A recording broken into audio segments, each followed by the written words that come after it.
Salut! Dans cette vidéo, je vais vous montrer comment créer des listes de lecture avec l'application MediaMonkey pour Windows. Alors, les listes de lecture en musique, elles peuvent être de deux types. Elles peuvent être simples ou statiques, ou elles peuvent être automatiques, aussi appelées dynamiques. Donc une liste de lecture simple, ça se crée sur beaucoup de lecteurs de musique en faisant un clic droit sur une chanson et en faisant ajouter à la playlist. C'est le cas par exemple avec MediaMonkey, je vais vous montrer comment faire. On choisit par exemple une chanson, on fait un clic droit dessus, et là on fait envoyer vers, liste de lecture, et on clique sur nouvelle liste de lecture. Donc là, il y a la petite fenêtre. Je vais la laisser comme ça. On peut la renommer, mais là, je la laisse appeler comme ça, nouvelle liste de lecture. Je fais OK. Et on peut voir que cette nouvelle liste, elle a été créée ici. On peut la retrouver dans l'arborescence multimédia ici et dans la collection liste de lecture que je déroule avec la petite flèche ici. Et voilà, on a notre nouvelle liste de lecture qui est ici et qui contient l'unique chanson pour l'instant qu'on y a ajoutée. Donc c'est sympa, c'est pratique pour des besoins ponctuels, à mon avis, pour créer par exemple une petite compile du moment ou pour préparer comment une sélection après à envoyer sur un périphérique ou voilà, pour faire quelque chose de ponctuel à mon avis.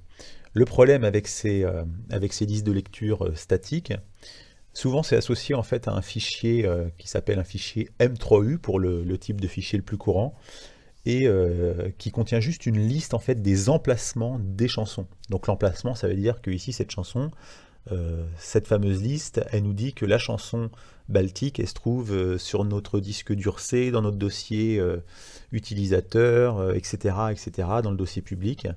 Et il suffit qu'on change cet emplacement, par exemple qu'on change de disque dur sur notre ordinateur ou qu'on change de PC, et que l'emplacement n'est plus le même. Eh ben, les listes de lecture, elles sont inutilisables. Donc il y a moyen de les réparer, ces listes de lecture statiques, mais c'est galère. Donc voilà, je vous conseille ce genre de liste plus pour des besoins voilà, ponctuels. Il y a un autre type de liste qui s'appelle les listes automatiques ou dynamiques, qui fonctionnent différemment. En fait, avec un lecteur compatible, c'est le cas avec MediaMonkey, on va créer une liste de lecture, mais on va fonctionner dans le sens inverse. Plutôt que d'ajouter chaque chanson à la liste, on va dire à la liste, tu ajoutes automatiquement toutes les chansons qui ont tel critère. Voilà, qui ont tel critère. Donc ça peut être un critère, ça peut être plusieurs critères, mais on va le définir à l'avance. Et les chansons seront automatiquement ajoutées. Et vu que ces informations, elles sont contenues, dans le cas des fichiers MP3, elles sont contenues dans le fichier directement, même si on déplace nos fichiers MP3 sur un autre disque dur, sur un autre PC, il y a toujours ces informations qui y seront, et en quelques secondes, même sur un autre PC, en ayant réinstallé par exemple MediaMonkey, on peut recréer la liste de lecture et réintégrer toutes les chansons qu'elle contenait. Donc, bon, ça paraît peut-être complexe comme ça. On va faire un exemple de création d'une liste de lecture dynamique. L'avantage, c'est que si vous avez suivi la précédente vidéo sur les renseignements des informations de fichiers MP3, où on a ajouté des petites infos au champ commentaires, la moitié du travail est fait. Je vous montre quand même ici notre musique listée ici. Voilà, le champ commentaire. On y avait ajouté des petits mots-clés qui s'appelaient PL bouge, PL paisible et PL paisible. Alors rapidement, comment faire ça? Un clic droit sur une chanson, propriétés, et à l'onglet basique, et au champ commentaire, ici, on ajoute le mot-clé. Donc si vous n'avez pas vu la précédente vidéo, faites ça, ajoutez un petit mot-clé PL bouge à une chanson, et puis à d'autres chansons, vous ajoutez le petit mot-clé PL paisible en commentaire.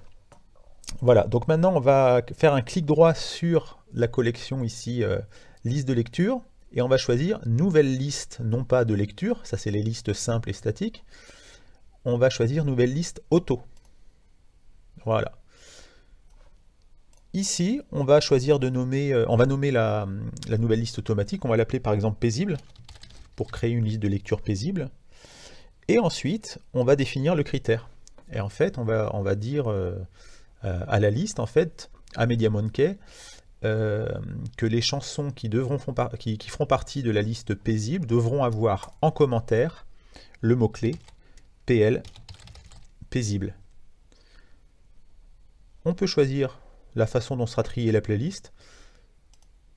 Alors souvent, moi je mets aléatoire.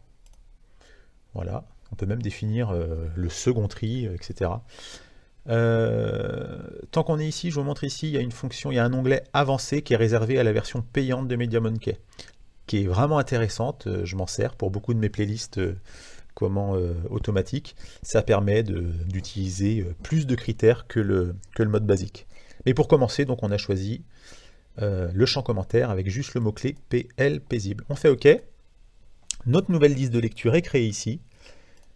Et vous voyez que les chansons qui contenaient le mot-clé PL paisible, je vais rafficher la petite colonne en faisant un clic droit sur les colonnes, en choisissant d'afficher le champ commentaire, on voit bien que les deux chansons qui avaient le mot-clé PL paisible, elles font partie de la liste de lecture.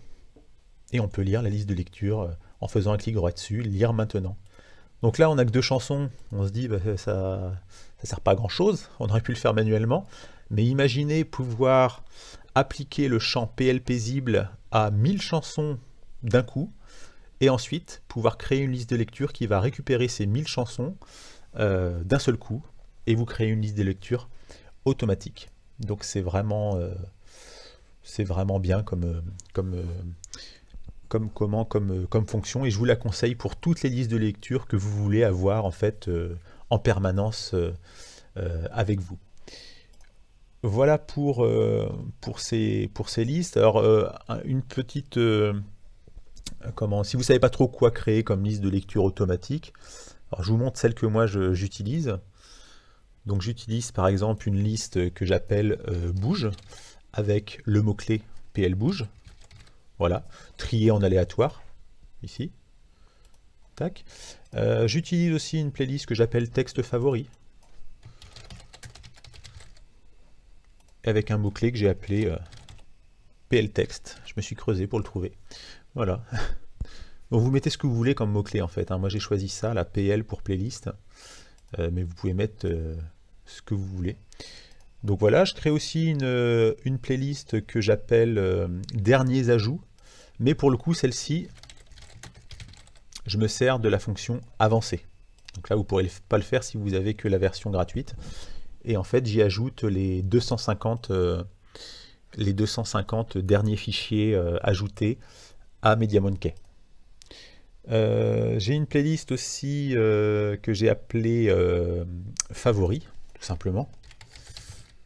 Et je me suis basé, normal, sur les évaluations qui sont de 5 étoiles. Toutes les chansons qui ont 5 étoiles, donc c'est celles que je préfère, elles seront dans ma playlist Favoris.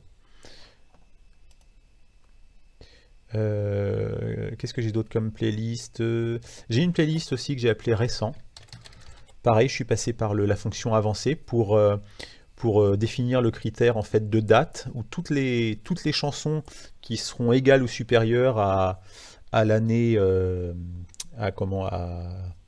à l'année, alors là on est en 2017, à l'année N-2, c'est-à-dire 2015 par exemple, toutes celles qui sont supérieures ou égales à 2015, elles seront ajoutées. Donc voilà, pour moi c'est un moyen d'avoir les chansons récentes, en fonction de la sortie de l'album.